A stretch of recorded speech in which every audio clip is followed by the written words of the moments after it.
Good morning. Good morning. It is Monday as we continue to go into this holiday season. I wanted to jump on, and I'm sure for some of you, the headline was a little bit jarring because it did say, sorry, not sorry. So let me explain what's going on. About a week ago, I shared a piece of content that I think had a little bit of an interesting effect on people that I was connected to. And part of that was a discussion about masterminds and the value that they can bring to your company or your organization. So, really quickly, I did not recommend a specific mastermind. I was not selling a mastermind. I was not referring people to masterminds, but we were talking about this general idea of what it looks like to invest in yourself. And so, as a result of that, I started getting all of these messages.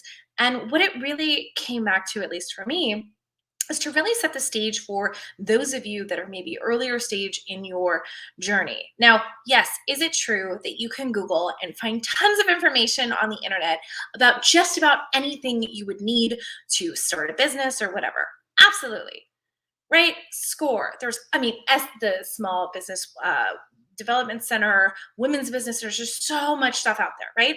Now, let's take a moment and I want you to take this in because I think it's really important. Hey, Melody, good morning. Melody's like, yes, masterminds are great.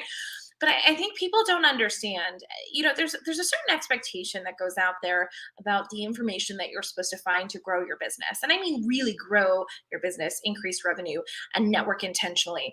And I think for every person that is in business, it takes a certain level of commitment and investment. So you're either investing time or you're investing money, right? So there's two strategies to look at this. What I look at, and I use this example for marketing, but it's kind of like, do you want to stand in line? Do you want to get to the front of the line? Do you want to meet the owner? Like, where do you want to play? And I think with masterminds, I'm going to read you the statistic because I think it's really important to share the facts, not just a basic information that people are saying. So first of all, the American Society of Training and Development did a study, okay, just on accountability and found that you have a 65% chance of completing a goal if you commit to someone. And if you have an ongoing or specific accountability appointment with someone, that chance of success will go up to 95%. Okay, so let's dial that back a second, okay? Just committing to an accountability partner that you're going to do something, your chance goes up to 65. Setting up a follow-up appointment is 95%. Now, I've got Melody Johnson on here, and she's talking about masterminds are great. I've changed so much because of masterminds. Agreed, Melody. And then if it wasn't, I wouldn't be able to see different perspectives. Yes. So I think there's some misnomers about this. And Melody, I'm sure you'll feel this too. When you don't really understand what's going on in a mastermind, it's really quick. And I feel like people are really quick to say things like, oh, that's not for me, that's for privileged people, that's expensive. And really, like, let's just demystify. There is probably a mastermind for you right now based on what you do that is within your price point.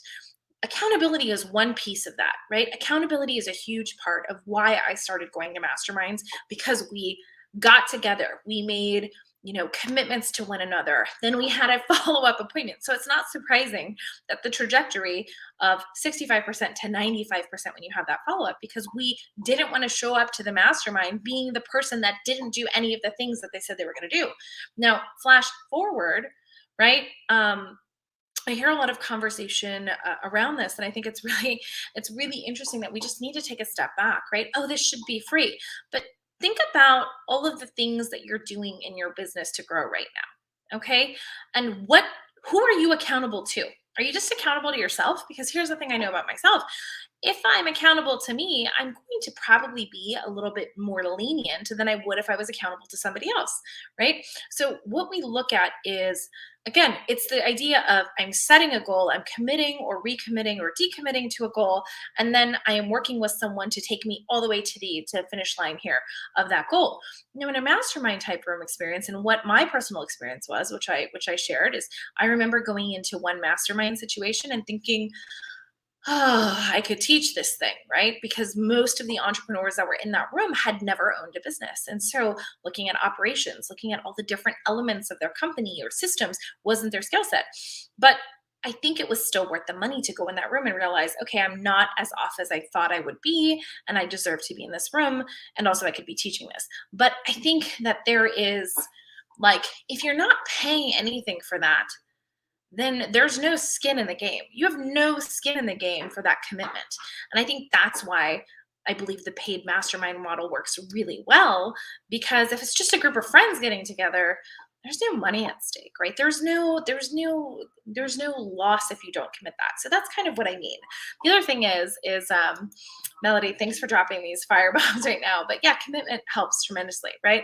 And I think especially, and I know that this is different, and I saw this video a couple weeks ago, and it was Joe Rogan was interviewing Jesse Itzler, and it was a beautiful video from the perspective of just Jesse was talking about when he's focused on goals, he says no a lot.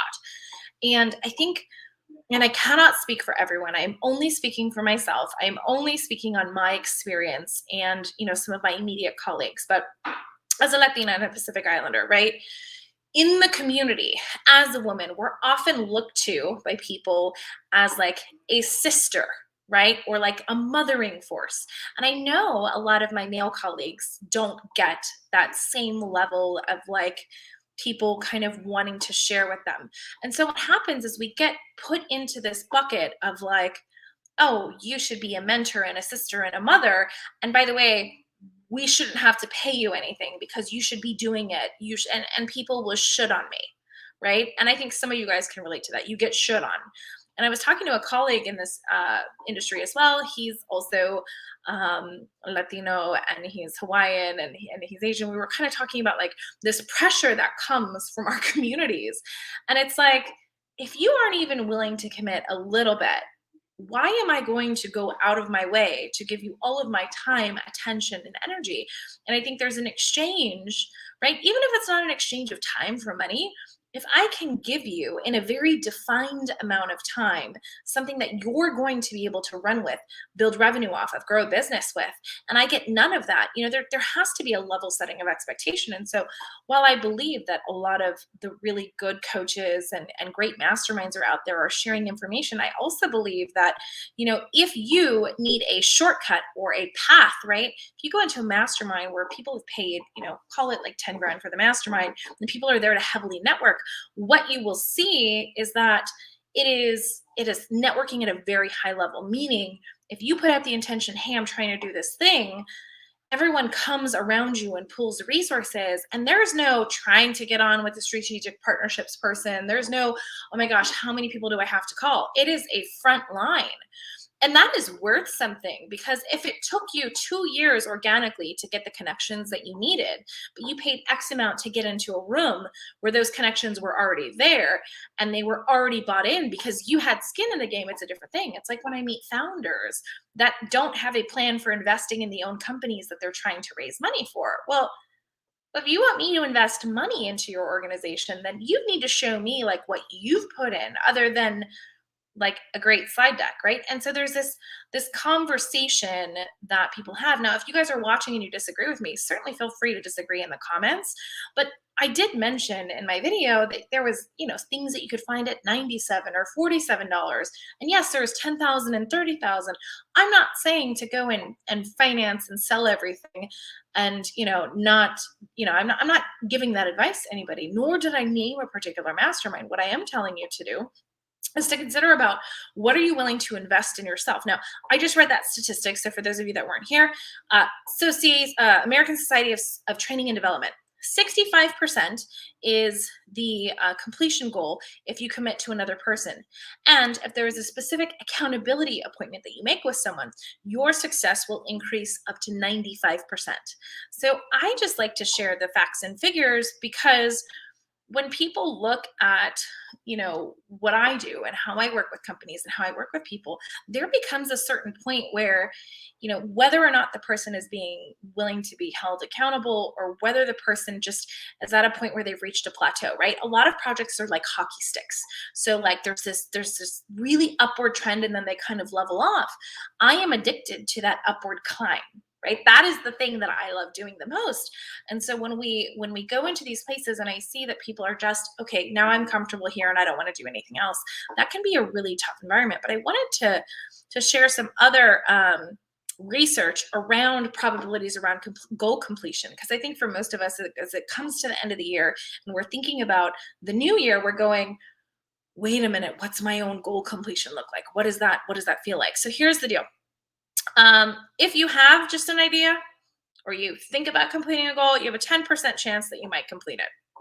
Okay. Consciously deciding, I am going to do this, your chance goes up to about 25%. Deciding on when you're doing it, which means that you're going to put a timeline around that, actually goes up to 40%. Planning how you're going to go do it goes up to 50%. And then committing to someone else, again, was that statistic around 65%. And then that follow-up appointment goes up to 95%. So here's the other kind of misnomers that weren't mentioned, is that it has to be someone that you, in my opinion, there has to be a financial consequence of not committing or completing that goal. Right? Because if you make a goal and you do it, and you don't, and there's no penalty or there's nothing like, and for some people, which is, me, right? I need the shame of failing in front of a group to be like, okay, I'm going to do this no matter what.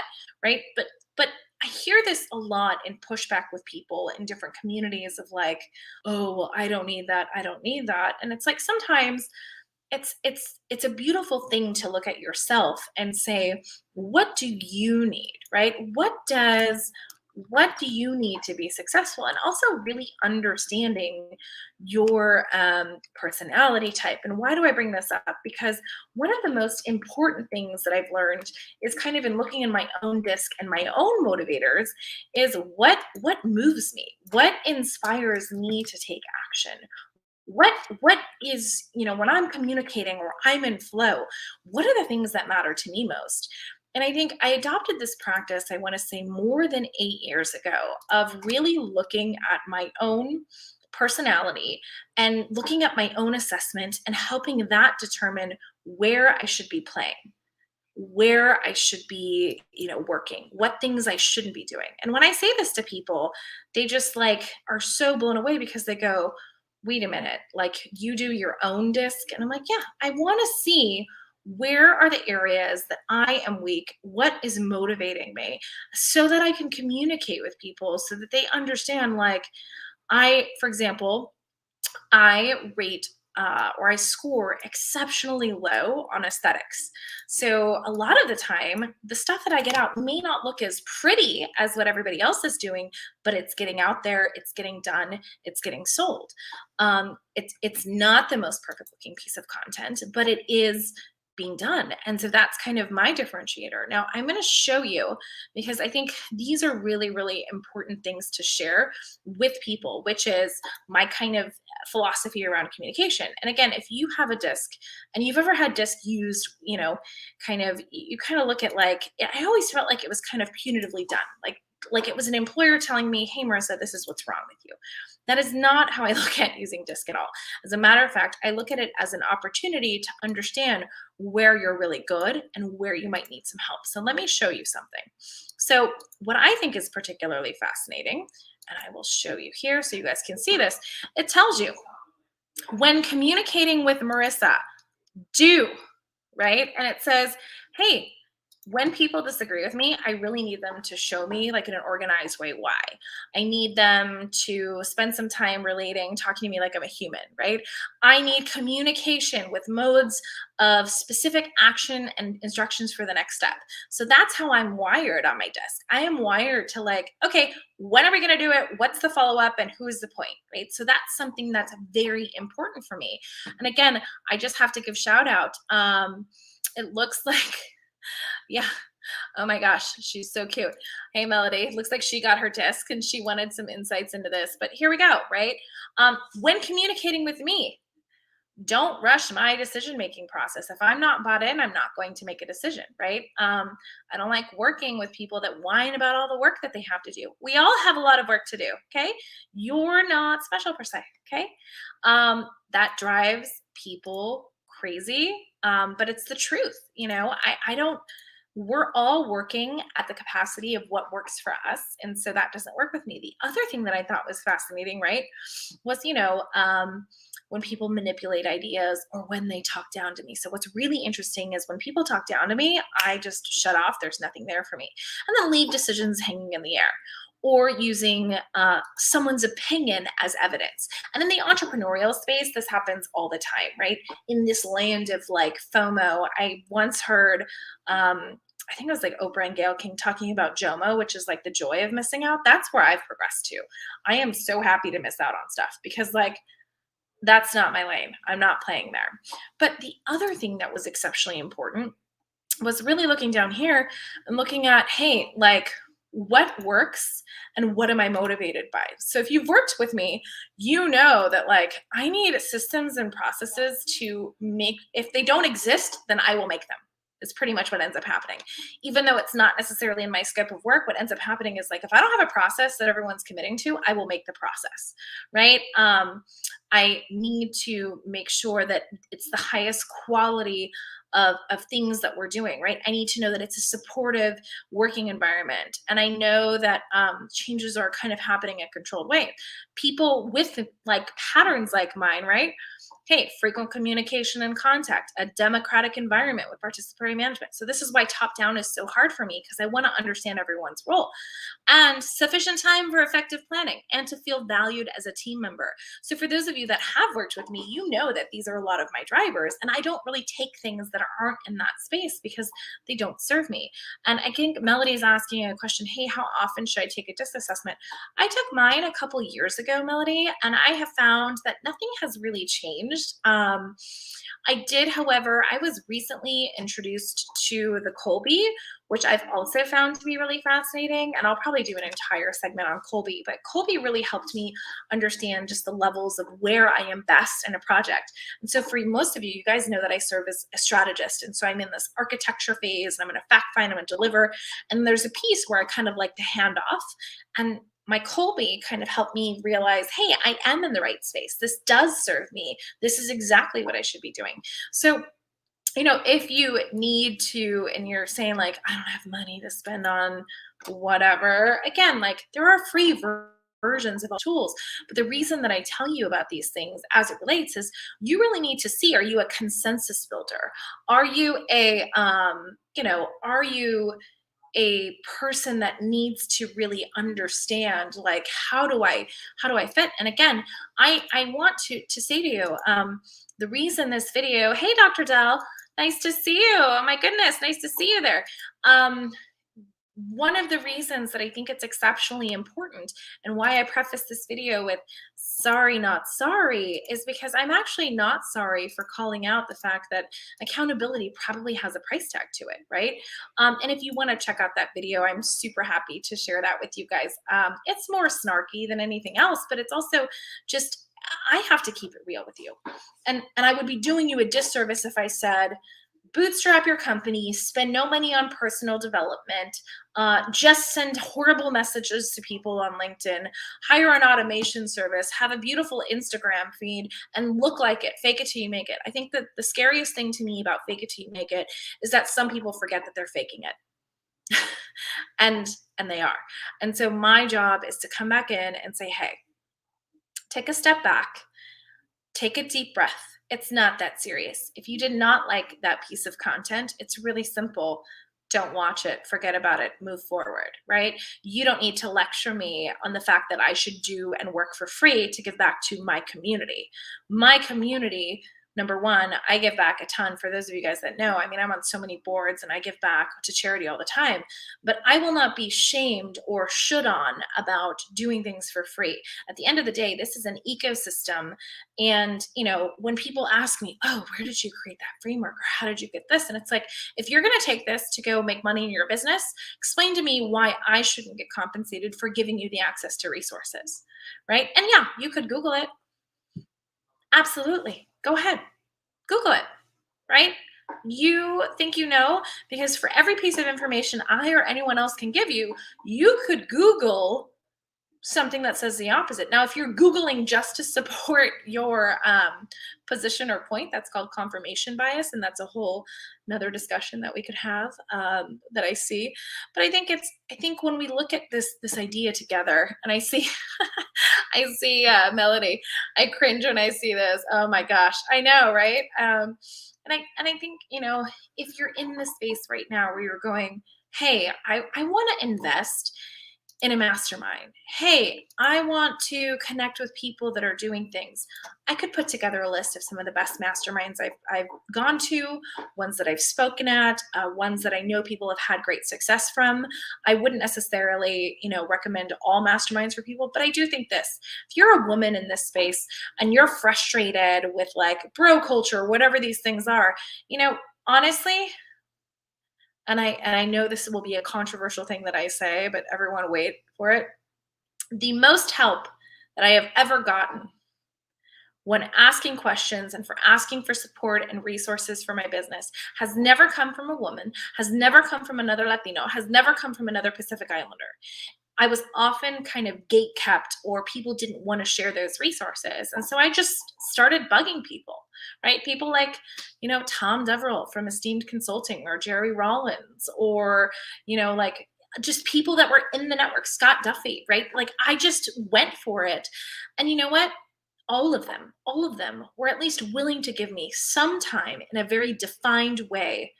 And when it came time and push came to shove, dollars went down, right? Because at the end of the day, you have to value if someone is giving you time. And I would love to say that I have found that supportive resource in our community. What I have found a lot in the female entrepreneur community has been a lot of shaming and blaming and glass ceiling discussions. And what I have found is that the women that are incredibly successful, they're not successful because they're women. They're not successful because of their gender or their background. They're successful because they have accountability, because they created a plan, they stuck to that plan, they executed, and they followed through on that plan.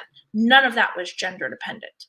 And so, again, controversial, but that has been my experience. And I'm sure many of you may agree or disagree with me, and that is okay. At the end of the day, we are a melting pot of picking and choosing the systems and tools that will work best for us. But here's what I know: if you've never done your DISC assessment or DISC and motivators, like do it and get a debrief from the consultant or whoever is doing it with you, because you will learn so much about what you maybe thought was true but weren't sure about. The second thing I encourage you to do is to find an accountability group, and one where there is a small amount so that you do feel it if you don't commit, because you cannot grow in your comfort zone. You cannot be accountable always to yourself, right?